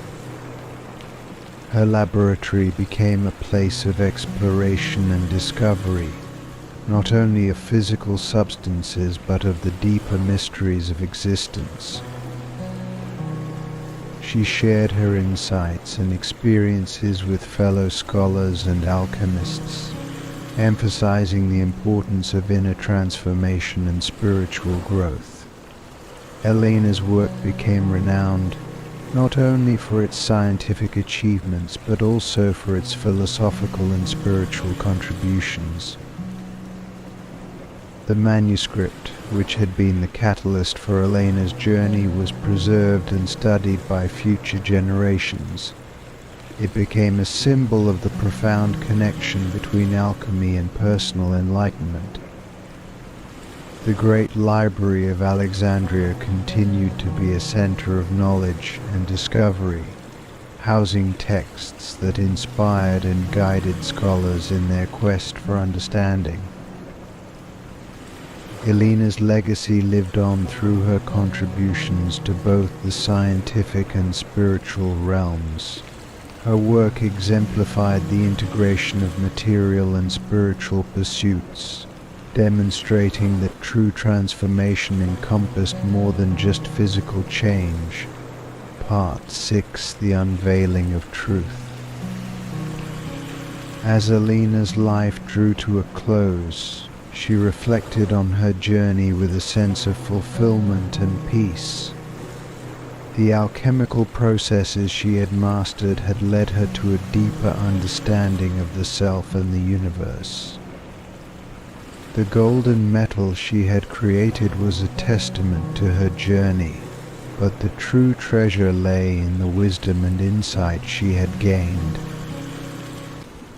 In her final years, Elena composed a treatise that combined her scientific discoveries with the spiritual teachings she had uncovered. The treatise offered a comprehensive exploration of alchemy, both as a material science and a path of personal transformation. It was a synthesis of her experiences and a tribute to the legacy of the alchemist whose work had inspired her. The treatise was widely read and studied, influencing future generations of scholars and seekers. Elena's work continued to inspire those who sought to understand the deeper mysteries of existence and the potential for personal growth and enlightenment. The Great Library of Alexandria, with its rich collection of texts and manuscripts, remained a beacon of knowledge and inspiration. The story of Elena Varro and the alchemist's legacy became an enduring part of the library's history, a reminder of the profound connection between science, spirituality, and the quest for understanding. And so, as the legacy of the alchemist and the journey of Elena Varro were remembered and celebrated, the pursuit of knowledge and self-discovery continued to thrive. The Great Library of Alexandria stood as a symbol of the enduring quest for truth, enlightenment, and the transformative power of both science and spirit. The Librarian's Dilemma. Part 1: The Unveiling. In the heart of Alexandria, the Great Library stood as a sanctuary of knowledge and wisdom, its marble columns and towering shelves a testament to the grandeur of the ancient world. Within its hallowed halls worked a man of exceptional intellect and dedication, Marius, the chief librarian. Marius was a man of profound knowledge and integrity, entrusted with the stewardship of countless texts that shaped the intellectual and cultural fabric of the age. One crisp autumn morning, as the first rays of sunlight filtered through the library's grand windows, Marius was summoned to the inner chambers of the library's administration. The message came from the library's director, an esteemed scholar named Callistus, who had an urgent matter to discuss. Marius entered Callistus's office, a space lined with rare manuscripts and artifacts, and took his seat. Callistus, a tall man with a distinguished demeanor, looked grave as he spoke. Marius, Callistus began, "We have received a visit from an influential patron, Lucius Aemilius, a wealthy and powerful figure in Alexandria. He has made a troubling request." Marius listened intently as Callistus continued. "Lucius has demanded the destruction of a particular manuscript, a controversial text that has caused quite a stir in recent months. The manuscript in question challenges some of the prevailing religious and philosophical beliefs of our time." Marius's brow furrowed. "And what is the library's stance on this request?" Callistus's expression grew somber. "We are faced with a moral and ethical dilemma. On one hand, the manuscript's contents are indeed provocative and may incite unrest. On the other hand, our commitment to preserving knowledge and intellectual freedom is paramount." Part 2. The Manuscript's Controversy. The manuscript in question was a work of significant historical and intellectual value. It had been authored by an anonymous philosopher whose ideas had provoked fierce debate among scholars and the public alike.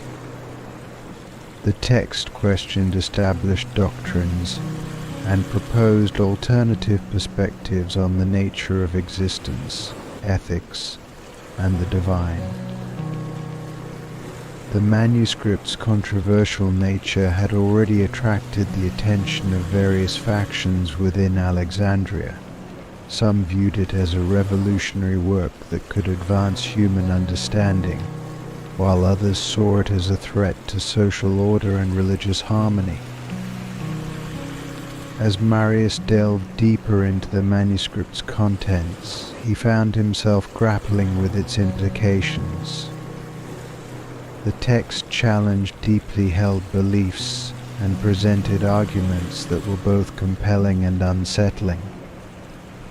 It was clear that the manuscript was a work of profound intellectual merit, but its potential to incite conflict was undeniable. Marius pondered the implications of complying with Lucius's demand. The destruction of the manuscript would be a significant blow to the library's mission to preserve and protect knowledge.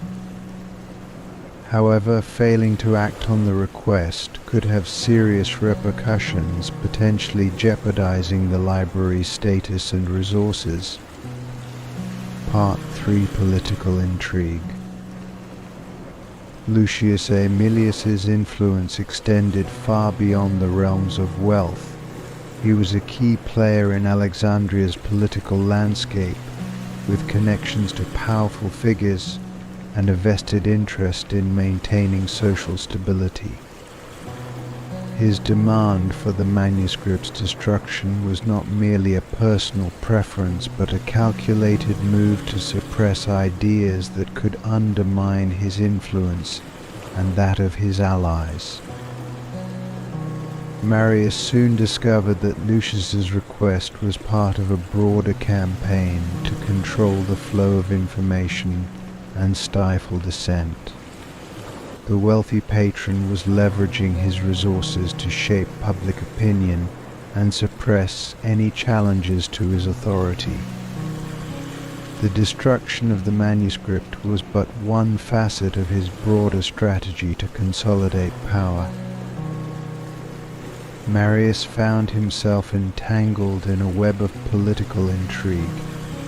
As he navigated the treacherous waters of Alexandria's political landscape, he encountered various factions and individuals who had their own stakes in the outcome of the library's decision.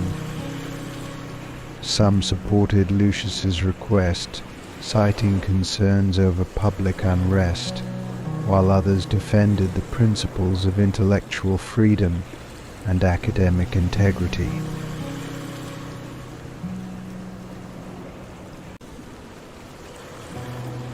Part 4: A crisis of conscience. As the pressure mounted, Marius faced an internal crisis of conscience. His role as chief librarian was to uphold the library's values and protect its collection, but the weight of the political and social ramifications of his decision was overwhelming. He wrestled with questions of morality and duty, trying to balance the competing demands of preserving knowledge and maintaining societal order. One evening, as Marius sat alone in his study surrounded by the library's precious manuscripts, he reflected on the gravity of his situation. He pondered the role of the library as a guardian of knowledge and the ethical implications of censoring or destroying valuable texts. Marius contemplated the consequences of his potential actions. Destroying the manuscript would not only undermine the library's mission, but could also set a dangerous precedent for future requests to suppress controversial works. Conversely, refusing to comply with Lucius's demand could provoke political backlash and endanger the library's stability. Part 5: The Decision. In the midst of this turmoil, Marius sought counsel from trusted colleagues and advisors within the library. He engaged in discussions with scholars, philosophers, and librarians, seeking their perspectives on the ethical dilemma at hand. One of his most trusted advisors was Antonia, a senior librarian with a deep commitment to the library's values. Antonia, a woman of wisdom and fortitude, offered Marius valuable insights into the philosophical and practical aspects of the situation. Knowledge, Antonia said, is not merely a collection of facts and figures. It is the lifeblood of our intellectual and cultural heritage. To destroy a manuscript because it is controversial is to deny the very essence of our mission. We must defend the principles of intellectual freedom and academic inquiry, even when it is difficult. Her words resonated deeply with Marius.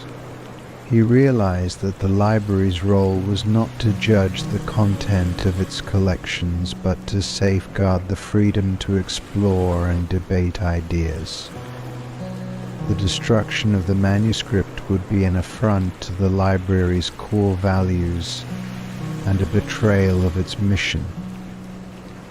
Part 6: Confronting Lucius Aemilius. Armed with his decision, Marius prepared to confront Lucius Aemilius.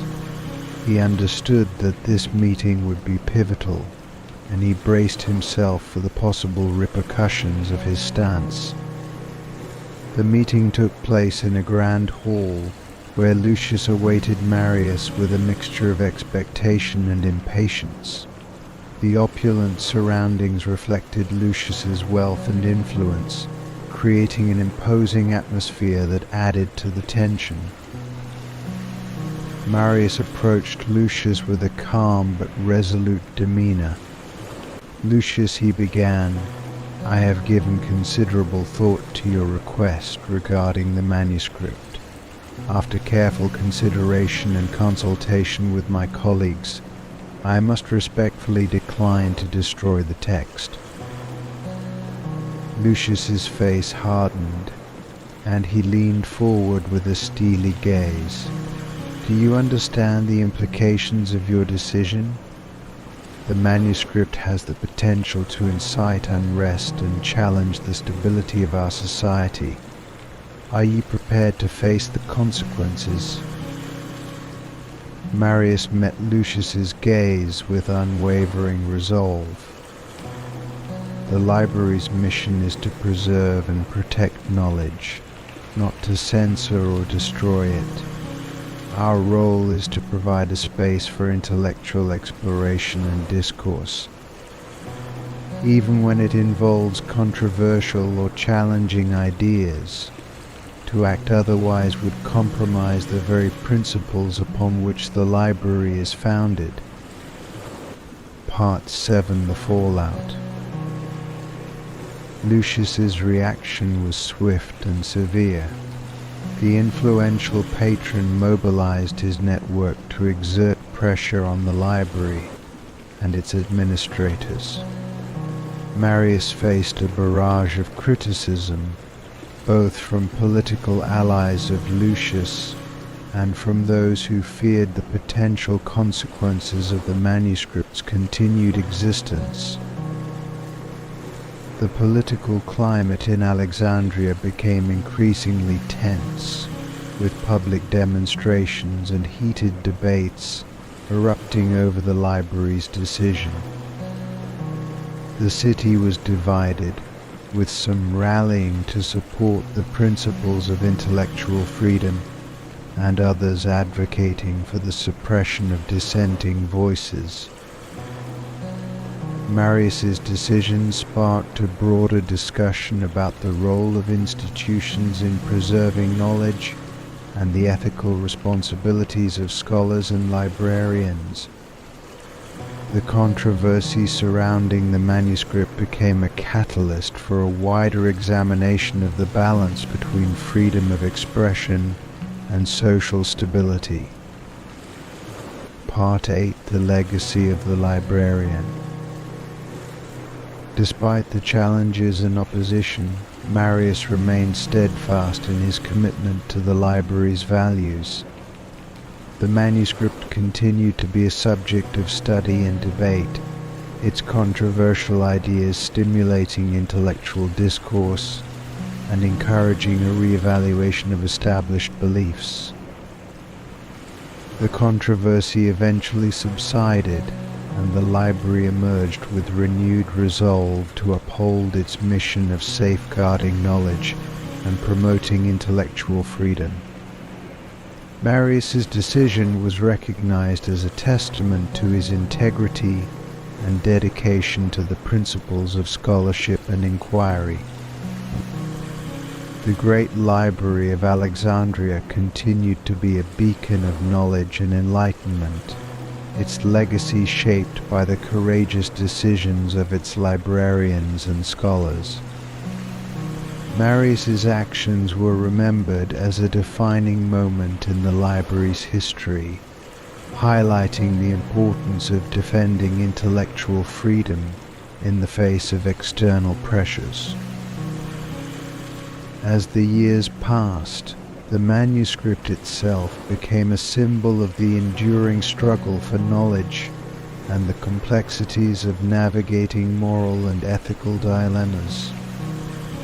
The lessons learned from the controversy continued to resonate with future generations, reinforcing the value of preserving and protecting the intellectual heritage of humanity. And so the story of Marius and the librarian's dilemma became an enduring part of Alexandria's rich tapestry of history. The Great Library remained a testament to the power of knowledge and the importance of defending the principles upon which it stands. The Architect's Vision. Part 1: The Blueprint. The Great Library of Alexandria, a marvel of ancient engineering and scholarship, had long been a beacon of knowledge and learning. Its towering columns and labyrinthine halls were a testament to the grandeur of the Hellenistic world. Yet within the library's vast archives there existed more than just manuscripts and scrolls. The library was a living repository of secrets, waiting for the right minds to uncover them. Among the scholars and librarians who frequented the library, there was one who stood out for his visionary talents, Demetrius, an architect known for his innovative designs and deep appreciation for the ancient arts.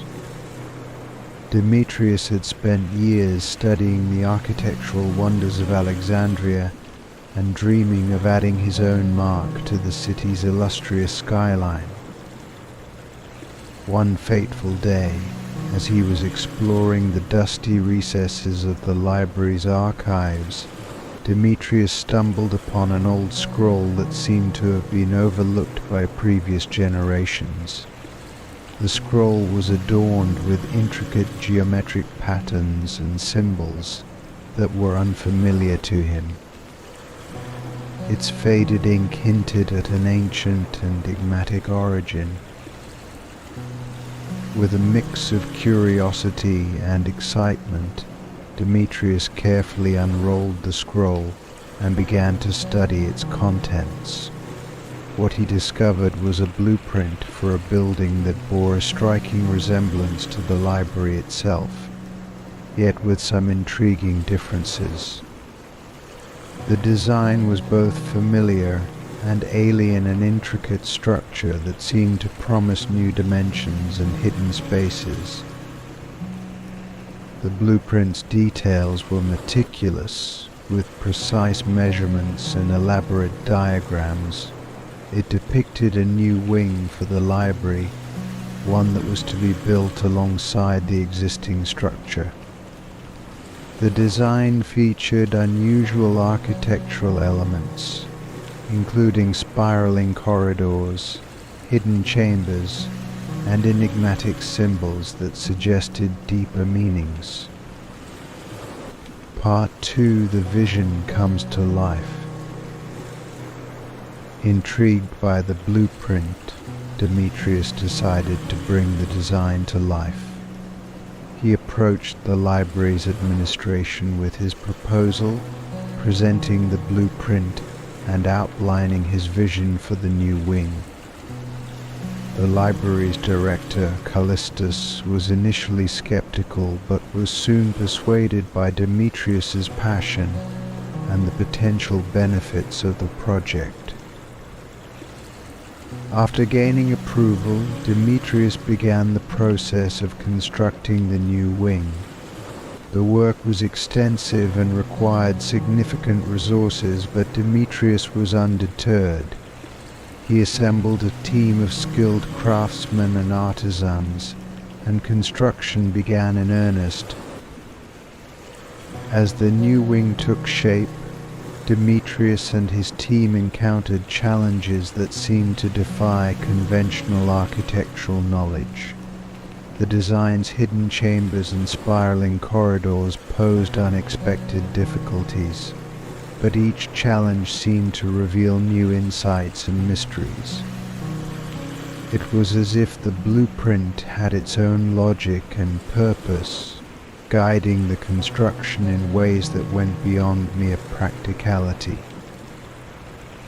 Throughout the construction process, Demetrius began to notice peculiar phenomena. The new wing seemed to resonate with an almost magical quality, and certain elements of the design appeared to align with celestial patterns. The corridors and chambers, once seemingly random, began to reveal hidden symbols and inscriptions that had been concealed within the walls. Part 3: The Hidden Truths. As the new wing neared completion, Demetrius decided to explore the hidden chambers that had been revealed during construction. What he discovered within these chambers was both astonishing and profound. The walls were adorned with ancient inscriptions and symbols that shed new light on the library's history and purpose. One of the most significant discoveries was a hidden chamber that contained a series of scrolls and artifacts previously unknown to the library's scholars.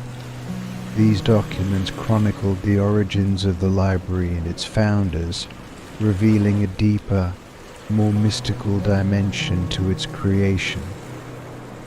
The texts spoke of a vision that had guided the library's establishment, one that was intertwined with the mysteries of the cosmos and the pursuit of divine knowledge. The artifacts included ancient tools and instruments that had been used in the library's original construction, as well as symbolic representations of the library's role in preserving and disseminating knowledge. Demetrius realized that the new wing was not just an architectural addition, but a key to unlocking the library's hidden legacy. Part 4: The Revelation. As Demetrius delved further into the discoveries within the hidden chambers, he began to piece together a remarkable revelation. The new wing's design was not merely a product of architectural innovation, but a manifestation of a grand vision that had been encoded into the library's very structure. The blueprint, it seemed, was a reflection of a cosmic design, a representation of the library's role as a bridge between the terrestrial and the divine. The spiraling corridors and hidden chambers symbolized the journey of knowledge and enlightenment, guiding seekers through a labyrinth of discovery towards a greater understanding of the universe. The celestial alignments and hidden symbols within the new wing's design revealed connections to ancient astronomical and philosophical traditions.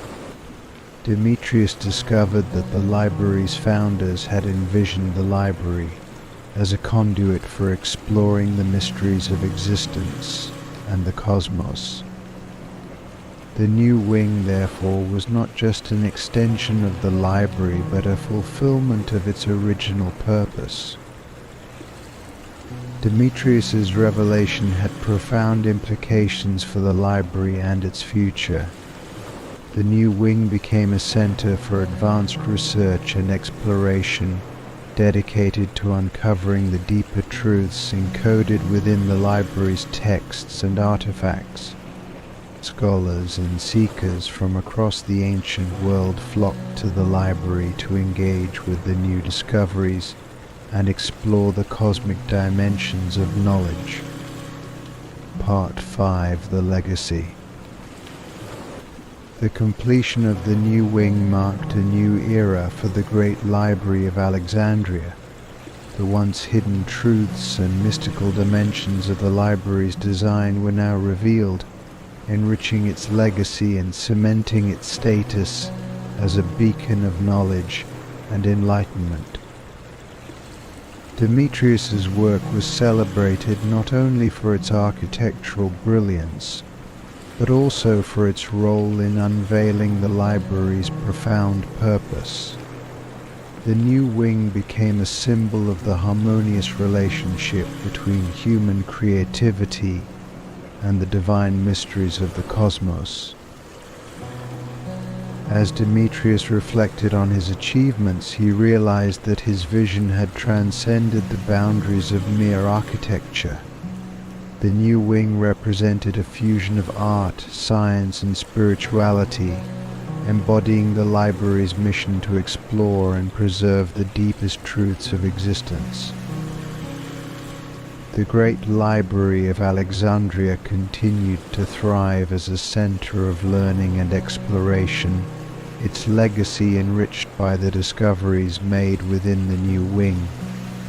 Demetrius's contributions were remembered as a testament to the power of vision and the pursuit of knowledge. Part 6: The Enduring Mysteries. As the years passed, the Great Library remained a source of wonder and inspiration. The new wing, with its hidden chambers and celestial alignments, continued to captivate scholars and seekers. The mysteries revealed by Demetrius's work became an integral part of the library's lore, inspiring future generations to explore the boundaries of knowledge and creativity. The manuscript and artifacts uncovered in the new wing were studied and analyzed, leading to further discoveries and insights. The library's role as a guardian of knowledge and a bridge between the terrestrial and the divine was reinforced, and its influence extended far beyond the boundaries of Alexandria. Demetrius's legacy endured as a symbol of the profound connection between human ingenuity and the cosmic order. His work exemplified the integration of architectural vision and intellectual exploration, highlighting the transformative power of knowledge and creativity. The Great Library of Alexandria continued to stand as a testament to the enduring quest for understanding and enlightenment. Its halls, enriched by Demetrius's contributions, remained a beacon of wisdom and inspiration for scholars and seekers from all walks of life. And so the story of the architect's vision became an enduring part of the library's rich history, a reminder of the boundless possibilities that arise when imagination and intellect come together in the pursuit of knowledge and discovery.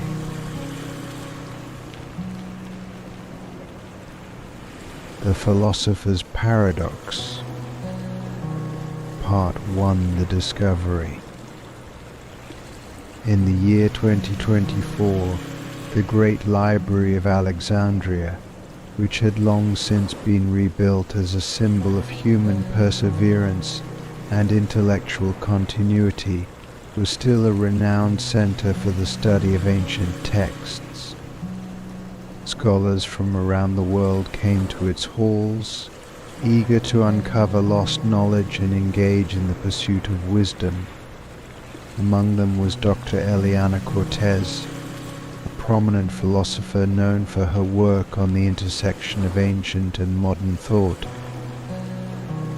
Dr. Cortez's recent project involved cataloging and digitizing manuscripts from the library's extensive collection. One day, while meticulously examining a batch of ancient scrolls, she came across a dialogue that had never before been studied or translated. The scroll was fragile, its edges frayed, but the text was legible. The dialogue was between two philosophers of the classical period, Philo of Alexandria and Diodorus of Athens. As Dr. Cortez translated the text, she was struck by its content. The dialogue was a profound philosophical discussion about the nature of knowledge, reality, and the future. What made it particularly intriguing was its seemingly prophetic nature. The philosophers spoke of a future time when humanity would face a profound philosophical crisis, one that mirrored the dilemmas they were discussing. The dialogue was filled with enigmatic statements and paradoxes that seemed to anticipate future developments in philosophy, science, and human society. As Dr. Cortez delved deeper, she realized that the text not only presented philosophical arguments but also seemed to predict the emergence of issues that were remarkably relevant to contemporary debates. Part 2. The Predictions Unfold. Dr. Cortez's initial excitement gave way to concern as she noticed that some of the predictions in the dialogue were beginning to unfold in her own time. The philosophers had discussed the potential for technology to outpace human understanding, leading to a crisis of meaning and ethical dilemmas. They had speculated about a future where humanity would struggle to reconcile advancements in science with traditional philosophical and moral frameworks. The modern world was indeed facing such a crisis. Technological advancements had led to rapid changes in society, creating ethical and philosophical dilemmas that were increasingly difficult to address. Issues such as artificial intelligence, genetic engineering, and the impact of technology on human identity were prominent in contemporary debates. As these issues began to manifest, Dr. Cortez found herself grappling with the implications of the philosopher's predictions. The dialogue's insights seemed eerily accurate, and she could not ignore the sense that the ancient philosophers had somehow foreseen the very challenges she was confronting in her work. Part 3: Confronting the Paradox. The dialogue between Philo and Diodorus was structured around a central paradox: the notion that human knowledge and understanding are inherently limited, yet our pursuit of wisdom leads us to confront paradoxes that challenge our beliefs. The paradox was framed as a fundamental tension between the finite nature of human comprehension and the infinite possibilities of existence. As Dr. Cortez continued her analysis, she realized that the dialogue's predictions were not merely observations, but also posed a direct challenge to her own philosophical beliefs. The philosophers had anticipated a crisis where humanity's quest for knowledge would lead to a profound existential and ethical dilemma. Dr. Cortez decided to convene a symposium with leading philosophers, scientists, and ethicists to discuss the implications of the dialogue. The symposium aimed to explore how the predictions of the ancient philosophers related to contemporary issues, and to address the paradox presented in their dialogue. The symposium was held in the Grand Lecture Hall of the Great Library, where scholars and thinkers gathered to engage in a rigorous examination of the dialogue's insights. The discussions were intense and thought-provoking, with participants debating the relevance of the ancient philosophers' predictions and their implications for modern thought. One of the key topics was the relationship between technological progress and human values. The dialogue had suggested that technological advancements would challenge existing ethical frameworks, leading to a re-evaluation of fundamental beliefs. The participants explored how contemporary issues, such as the ethics of artificial intelligence and the moral implications of genetic modification, reflected the paradox described by Philo and Diodorus. Part 4: The Modern Thinker's Dilemma. As the symposium progressed, Dr. Cortez found herself deeply immersed in the paradox presented by the ancient philosophers. The dialogue's predictions had not only influenced her understanding of contemporary issues, but had also forced her to confront her own philosophical convictions. The paradox at the heart of the dialogue was that while human knowledge was limited, the pursuit of wisdom inevitably led to new and often contradictory insights. This tension was evident in the way that technological advancements challenged traditional ethical and philosophical frameworks. Dr. Cortez struggled to reconcile the ancient philosophers' insights with her own beliefs about the nature of knowledge and the role of philosophy in addressing contemporary issues. The symposium's discussions led to the recognition that the paradox was not merely a theoretical problem, but a practical challenge that required a nuanced approach. The participants agreed that addressing the paradox involved embracing the complexity of modern issues, while remaining grounded in fundamental philosophical principles. Dr. Cortez's reflections on the dialogue's predictions and the ongoing philosophical crisis led her to a deeper understanding of the relationship between knowledge, technology, and ethics. She came to appreciate that the pursuit of wisdom required not only addressing the immediate challenges of the modern world, but also recognizing the broader implications of our quest for understanding. Part 5. The Philosophical Resolution.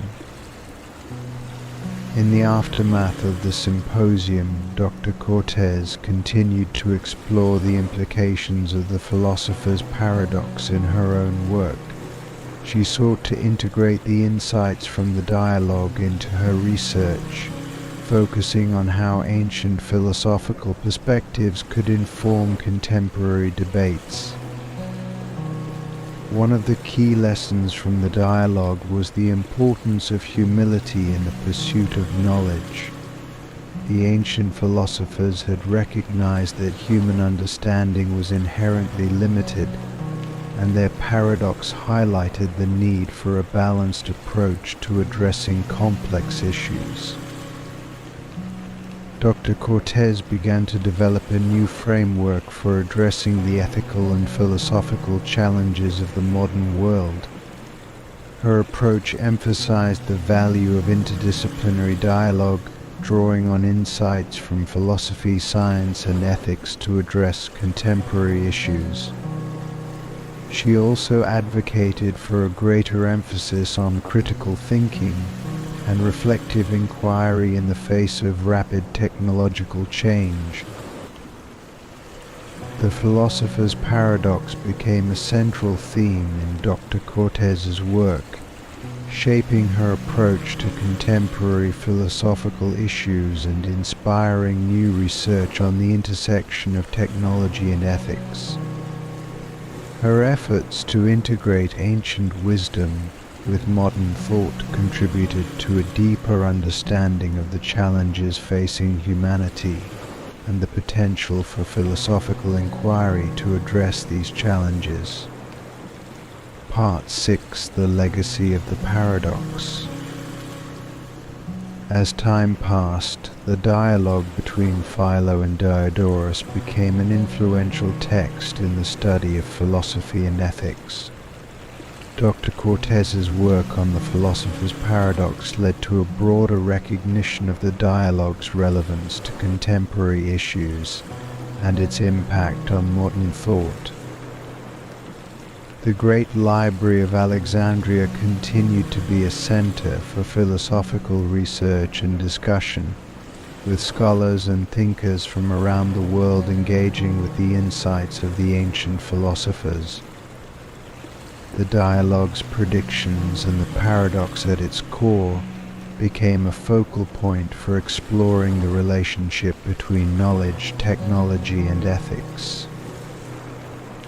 Dr. Cortez's contributions to the field were widely recognized, and her work inspired a new generation of philosophers and scholars to explore the implications of the philosopher's paradox.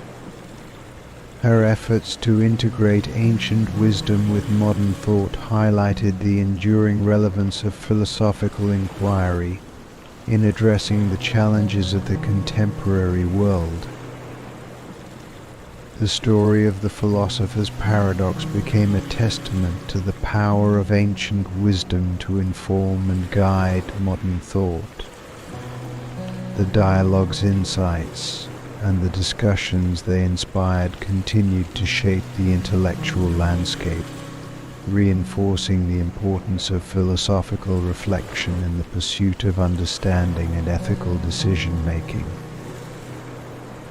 And so the legacy of the philosopher's paradox endured, a reminder of the profound challenges and opportunities that arise from the quest for knowledge and the pursuit of wisdom. The Great Library of Alexandria stood as a symbol of the enduring connection between past and present, a beacon of insight and inspiration for those who sought to explore the mysteries of existence and the complexities of the human experience.